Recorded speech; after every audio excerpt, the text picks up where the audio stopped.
বাংলা শিক্ষামূলক গল্প সৎ এবং অসৎ। একজন ব্যবসায়ী তার টাকার ব্যাগ সবসময় সাথে রাখতেন।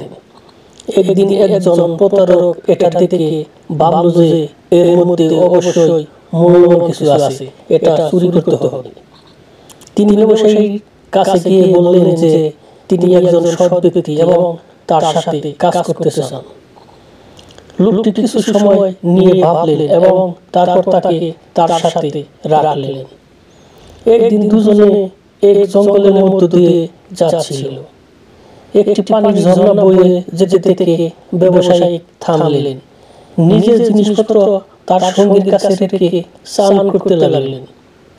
তাকে স্নানে ব্যস্ত দেখে অসৎ সঙ্গী এটিকে একটি ভালো সুযোগ মনে করে তার লাগেজ এবং ব্যাগ নিয়ে পালিয়ে যায়।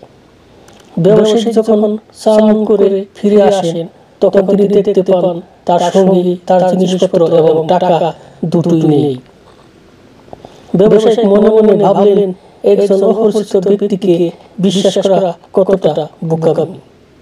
গল্পের নৈতিকতা অসতর্কতা ধ্বংসের দিকে নিয়ে যায়। বন্ধুরা, আমার এই চ্যানেলটি নতুন, অনুগ্রহ করে সাবস্ক্রাইব করুন, অন্যদের দেখতে শেয়ার করুন।